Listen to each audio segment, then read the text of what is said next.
Hello and welcome back to Newsmin. My name's Lumin and right now it's time for a quick BlizzCon 2013 Day 1 recap. A lot went down on the first day that you won't want to miss. In this episode we're having a look at the announcement and details of the 5th World of Warcraft expansion, Warlords of Draenor, a fresh new look at Heroes of the Storm, some new Reaper of Souls features, and the announcement of the Diablo III Ultimate Edition for PlayStation 4. All the new goodies coming with StarCraft II Patch 2.1, a lot of talk about the future of Hearthstone, its open beta that's coming soon, and more.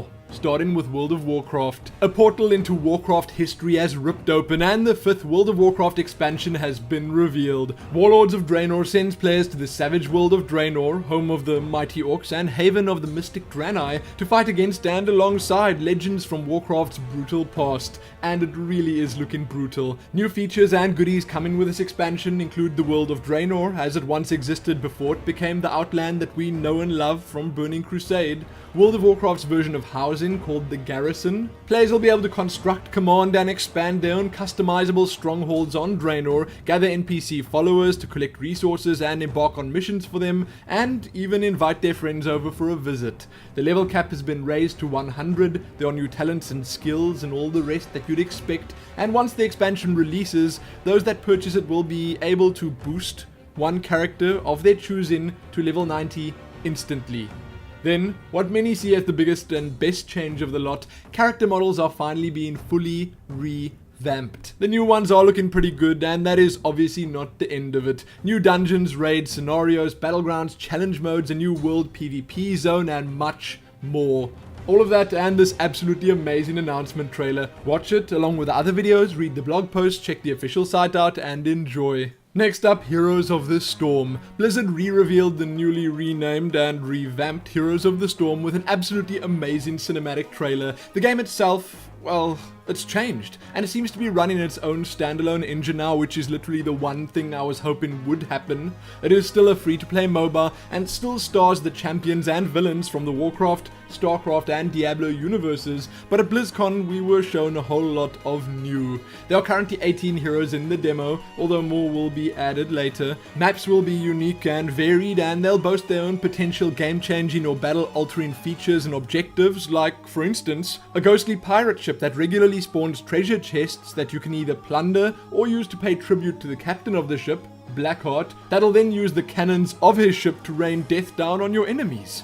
There's no farming or last hitting like there is in Dota 2 or League of Legends. The matches in Heroes, as Blizzard are calling it, are set to be around 15 to 20 minutes long, with your goal obviously being to destroy the enemy's base. There are mounts in the game, which is kind of cool. There'll be different skins for heroes, custom visuals on abilities, and a whole lot more. Then finally, as the cherry on top of this fast-paced and super fun-looking cake, beta sign-ups are now open and the beta is set to launch in the first half of 2014. Read all about Heroes of the Storm below, check a bunch of videos out, hero profiles, a full list of game features and more. Also, be sure to let me know what you think of the game, because I for one am super keen. This looks like my kind of MOBA. Now it's time for some Diablo talk. The Diablo III Ultimate Evil Edition for PlayStation 4 was announced at BlizzCon, which wraps Acts 1 to 5 of Diablo 3 together in a sinister package. Pretty cool, so if you are planning on picking the game up for PlayStation 4, this is all you will need. The developers also went into some more detail on Reaper of Souls features, including the all-new adventure mode, which turns the entirety of the world of Sanctuary into a giant battlefield by unlocking all the waypoints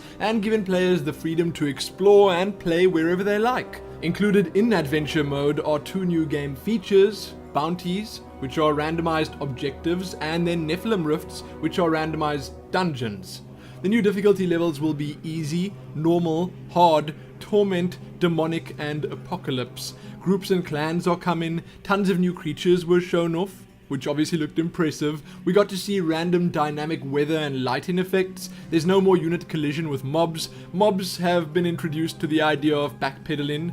A few parts of Pandemonium, which is literally the end of the world, were shown off. Still work in progress though. There's no offline mode planned. Transmogrification is obviously still coming, the Mystic, and a few other things we heard about before. PvP is still being worked on, and a whole lot more. Watch the features trailer right here on YouTube and read the full blog post below. With that done, it's time for StarCraft II. Not much was actually said about StarCraft at BlizzCon, thus far at least. We were however told that there are some exciting new changes coming in patch 2.1, and I suppose in the not too distant future as well, including spawning and custom observer interfaces, new maps, a clan and group event calendar, custom clan decals, a level cap increase and new rewards. The classic StarCraft 1 music has been remastered and added to StarCraft 2, a whole bunch of gameplay tweaks and balance changes are coming, and finally, the biggest news from BlizzCon for StarCraft 2, with the advent of patch 2.1, the arcade and custom game modes will be completely free to all players. Kinda cool. Again, not much, but if you want to read more, you know where to look. Now though, Hearthstone. While I will no doubt have more videos covering Hearthstone and everything that happened with Hearthstone at BlizzCon up soon, right now we're having a brief look at all that was mentioned at BlizzCon Day 1. Firstly, the special BlizzCon card was revealed to be the Elite Tauren Chieftain. You can see it on your screen right now. Then, open beta for Hearthstone is coming next month. That's December of 2013. In addition to iPad, Hearthstone will also be coming to the iPhone and Android devices sometime next year. Spectator mode is coming, just not right now. Mind Control, Starving Buzzard, and Unleash the Hounds are all being nerfed. Mind Control is going to cost 10 mana, up from 8. The Buzzard is losing 1 health, so it's going to be down at 1. From 2, and Blizzard aren't quite sure what to do with Unleash the Hounds at the moment. Ranked play is going to be changed to be much more competitive and rewarding, with 25 new ranks coming, 1-month seasons being added, and special card backs as rewards for said 1-month seasons. There'll be golden heroes and golden hero powers that'll be awarded after winning 500 games with a hero. Arena is being modified and will now go up to 12 wins, with the 3 new keys being Molten, Frostborn, and Lightforge. Rewards at the high end will obviously then be better too. Legendaries are getting new on-play effects. Expansions are apparently a thing, with new card packs and all the rest, but they won't be coming soon. When they do come, however, we will also be able to play through single-player adventures. These will be PvE experiences where we fight against bosses or do challenges or stuff like that.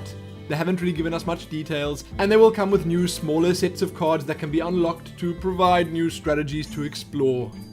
Phew. All of that and more was touched on during the Hearthstone panels, and if you want to read more about the lot of this, then you can just check those links out below. Well worth it. That is however it for day 1 of BlizzCon. Day 2 will obviously be coming tomorrow. There'll also be an esports edition of Newsmin coming soon after BlizzCon, covering all the tournaments held at the event. I might have a look at the cosplay and all the other fun stuff that happened at the event, so just stay tuned for that. For now though, give this video a like, share it, subscribe if you haven't already, and get set for day 2. Happy that.